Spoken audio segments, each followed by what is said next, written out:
Hi, I'm Hobie-Wan. This is Red Chair Reading. We're reading The Tower Treasure, Hardy Boys number 1 by Franklin W. Dixon. Glasses. Check. All right. Chapter 9, Rival Detectives. Maybe, Frank said with a grin, Dad will take us into his camp when he sees these. Just a minute, Joe spoke up. I thought we were rivals now. And you and I have to solve this mystery alone to earn the reward. Frank held up a man's battered felt hat and an old jacket. If these belong to that thief, I think we've earned the money already.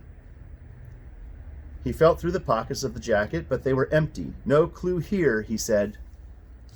This hat has a label, though. New York City store, said Joe. And the coat, too, Frank added. Same shop. Well, one thing is sure.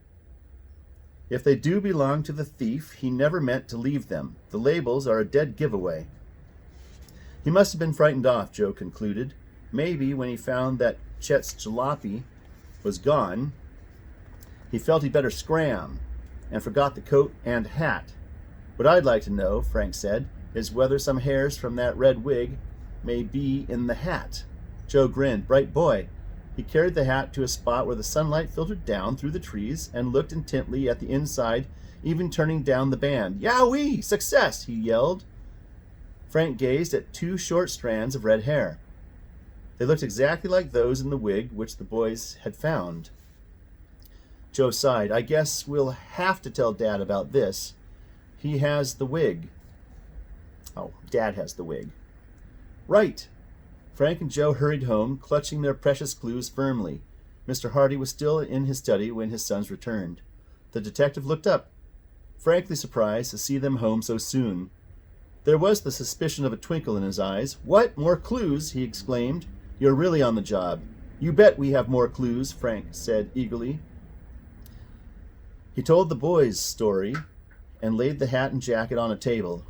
We're turning these over to you. But I thought you two were working on this case as my rivals. To tell the truth, said Frank, we don't know what to do with the clue we found. It leads to New York City. Mr. Hardy leaned forward in his desk chair as Frank pointed out the labels and the 2 strands of red hair. And besides, Frank went on, I guess the only way to prove that the thief owns these clothes is by comparing the hairs in the hat with the red wig. And Joe and I don't have the wig. With a grin, the detective went to his files and brought it out. Chief Colleague left this here. The strands of hair were compared and matched perfectly. You boys have certainly made fine progress. Mr. Hardy praised his sons. He smiled. And since you have, I'll let you in on a little secret. Chief Colleague asked me to see what I could figure out of the wig. He says there's no maker's name on it. And there isn't? Joe asked. His father's eyes twinkled once more. I guess Colleague's assistants weren't very thorough.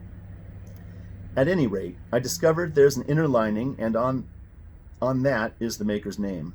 He's in New York City, and I was just thinking about flying there to talk to him. Now you boys have given me a double incentive for going. Frank and Joe beamed with pleasure. Then, suddenly, their faces clouded. What's the matter? Mr. Hardy asked them. Joe answered, It looks as if you're going to solve the case all alone. Nothing of the sort, the detective replied. The person who bought the wig may not have given his name. The hat may have been purchased a long time ago, and it isn't likely that the clerk who sold it will remember who bought it. The same with the jacket. Frank and Joe brightened. Then the case is far from solved, Frank said. All these are good leads, however, Mr. Hardy said. There is always the chance that the store may not be far from where the suspect lives. Though it's a slim chance, we can't afford to overlook anything. I'll take these articles to the city and see what I can do. It may mean everything, and it may mean nothing. Don't be disappointed if I come back empty-handed. And don't be surprised if I come back with some valuable information. Mr. Hardy tossed the wig, coat, and hat into a bag that was standing open near his desk. The detective was accustomed to being called away suddenly on strange errands, and he was always prepared to leave at a moment's notice. Not much use starting now, he said, glancing at his watch. But I'll go to the city first thing in the morning. In the meantime, you boys keep your eyes and ears open for clues. The case isn't over yet by any means. Mr. Hardy picked up some papers on his desk as a hint that the interview was over. and the boys left the study. They were in a state of high excitement when they went to bed that night and could not get to sleep. "That thief must be pretty smart," murmured Joe, after they had talked long into the night. "The smarter crooks are, the harder they fall," Frank replied. "If this fellow has any kind of a record, it won't take long for Dad to run him down. I've heard Dad say that there is no such thing as a clever crook. If he was really clever, he wouldn't be a crook at all." "Yes, I guess there's something in that too, but it shows that we're not up against any amateur. This fellow is a slippery customer. He'll have to be mighty slippery from now on. Once Dad has a few clues to work on, he never lets up till he gets his man. And don't forget us," Joe said, yawning. With that, the boys fell asleep. When they went down to breakfast the following morning, Frank and Joe learned that their father had left for New York on an early morning plane. Their mother remarked, "I'll be so relieved when he gets back. So often these missions turn out to be dangerous."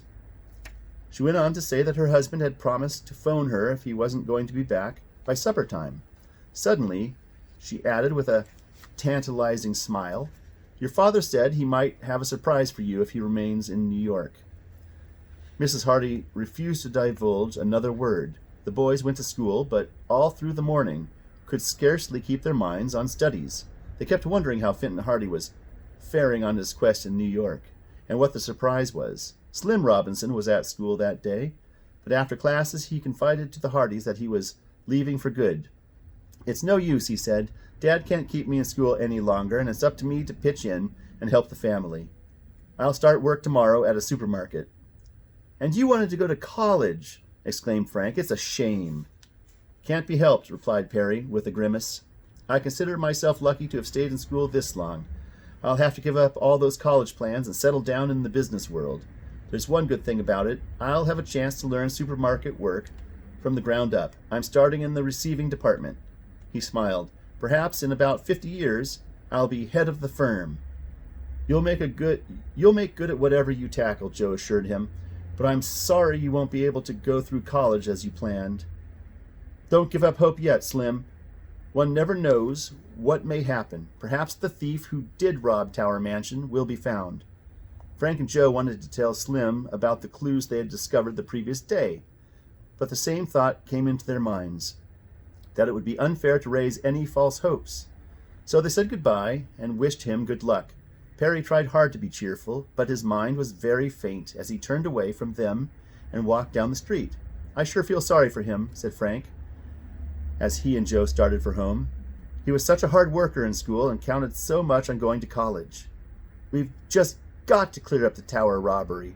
That's all there is to it," declared his brother. As they neared the Hardy home, the boys' steps quickened. Would they find their father had returned with the information on the identity of the thief? Or was he still in New York? And were they about to share another of his secrets?